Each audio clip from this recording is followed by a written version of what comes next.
राज्यसभा सांसद दीपेंद्र हुड्डा की मौजूदगी में जजपा के प्रदेश सचिव नरेश जून ने कांग्रेस की सदस्यता ग्रहण की है।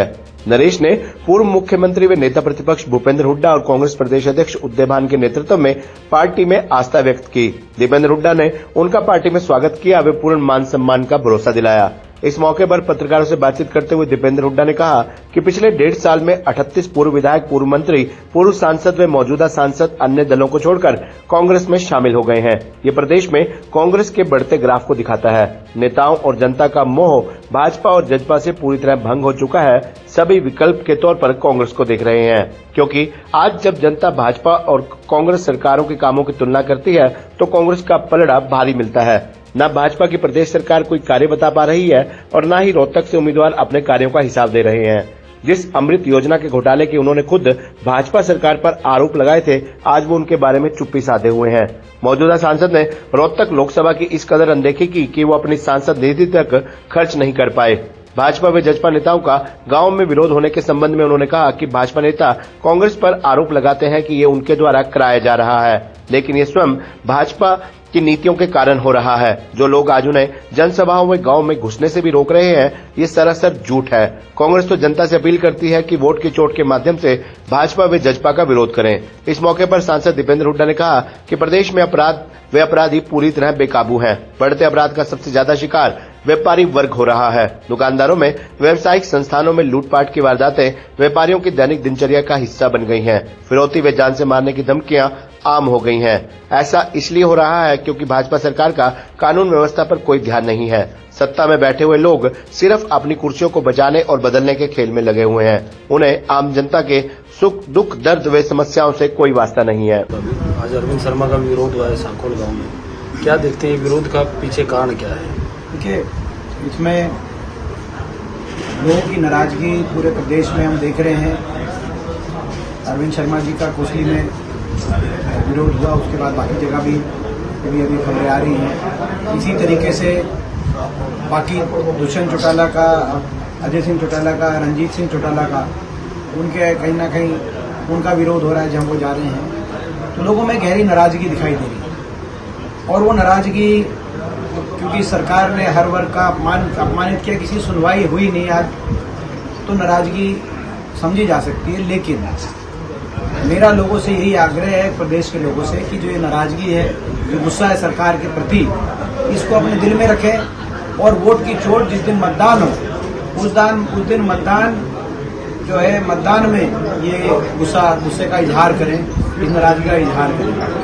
क्योंकि लोकतंत्र में संवैधानिक और जो लोकतांत्रिक गरिमा है उसको उस गरिमा को सारे बनाए रखें। ये भी एक अच्छी परंपराएं हैं। मैं हमेशा ये मानता हूँ कि चाहे कोई प्रत्याशी हो, चाहे कितनी ही उसके प्रति नाराजगी हो, वो सभी हर प्रत्याशी को अपना अधिकार है अपनी बात रखने का। उसको जो है वो उसको अपनी बात रखे और वोट की चोट से उसको लोकसभा या विधानसभा में जाने से रोके जनता। अगर कोई प्रत्याशी 5 साल तक नदारद रहा है, नहीं रहा, जो लोगों के सुख दुख में नहीं रहा, कि कोई उसकी किसी और कार्यशैली से नाराजगी है, उसकी सरकार से नाराजगी है, उसकी पार्टी से नाराजगी है, तो आप, मैं समझता हूँ, गरिमा में रखते हुए तो इस तरह की बात मैं लोगों से अपील करता हूँ कि जो गुस्सा और नाराजगी का इजहार इस तरीके से नहीं, बल्कि वोट की चोट के माध्यम से करा जाए तो ज़्यादा अच्छा होगा।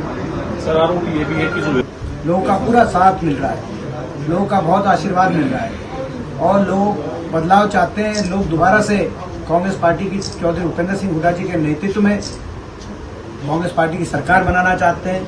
चौधरी उदय भान जी की अध्यक्षता में कांग्रेस पार्टी की तरफ आशा बनने से लोग देख रहे हैं, क्योंकि 10 वर्ष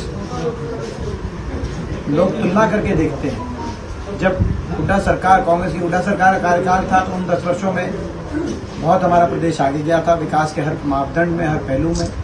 लेकिन अब 10 वर्ष से विकास की पटरी से उतरा प्रदेश और सुनवाई भी नहीं हुई, लोगों का अपमान हुआ।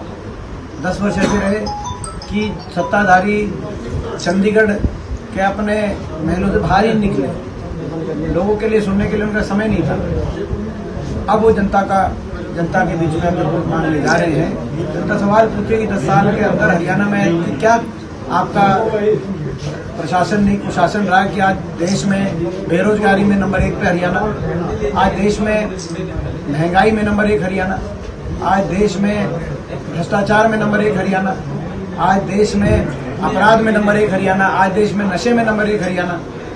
इतना पटरी से हरियाणा क्यों उतरा? कोई एक भी बड़ा विकास कार्य क्यों नहीं हुआ? लोग ये प्रश्न पूछ रहे। और यहाँ के जो स्थानीय भाजपा के उम्मीदवार हैं उनको भी ये इसका जवाब देना चाहिए कि पिछले 5 साल के कार्यकाल में वो जनता के बीच में क्यों नहीं आए, कहाँ थे?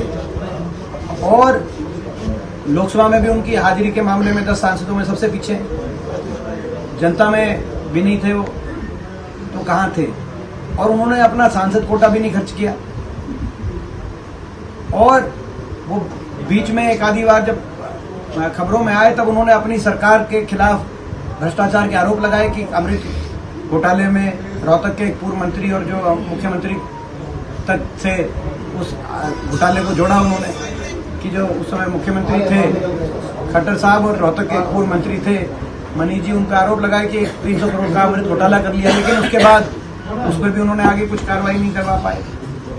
और यहाँ तक कि मैं मानता हूँ कि जो उनकी कार्यशैली रही है उसको लेकर जो है हमें जब ये खबर पड़ी हमने अखबारों में सारे आप दैनिक भास्कर अन्य अखबारों में, मैं एक अखबार का नाम नहीं लेना चाहता, कि सांसद कोटे खर्चने में भी देश प्रदेश में सबसे फिसड्डी रोहतक के सांसद, ये जब खबर आई तो हर प्रत्येक रोहतक वासी को कितना शर्मसार होना पड़ा होगा।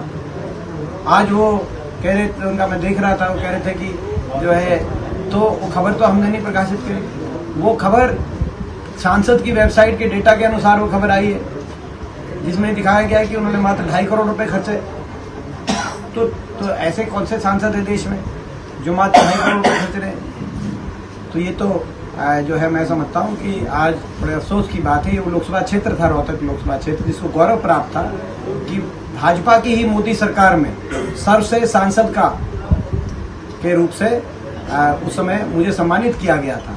तो पूरे रोहतक लोकसभा क्षेत्र वासियों का गौरव बढ़ा था ये वो लोकसभा क्षेत्र। आज वो वही लोकसभा क्षेत्र के सांसद के कार्यकाल में उसके सांसद की जो कार्यशैली है वो अगर निचले पायदानों पे उनका आकलन किया जाएगा तो मैं समझता हूँ कहीं ना कहीं इस बात के लिए तो जवाबदेही उनकी होनी चाहिए।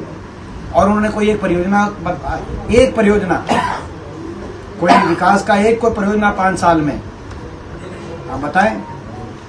हमारे समय में हम अपने विकास कार्य के नाम पे लोगों के बीच में जा रहे हैं। हमने 1080 kilometre national highway gazette notification हुआ हमारे समय में, चाहे वो 334B हो, चाहे 71 हो, 71A हो, चाहे NH हो, जो हमारा जो डबवाली तक 6 लेन, हमारे केवल रोहतक लोकसभा क्षेत्र में 1080 किलोमीटर का नेशनल हाईवे जो है उस समय गजट नोटिफिकेशन हुए। हमारे समय में बहादुरगढ़ तक हम मेट्रो लाए, झज्जर को रेल से जोड़ा, महम रेल की लाइन को मंजूरी दिला के उस पर काम शुरू कराया।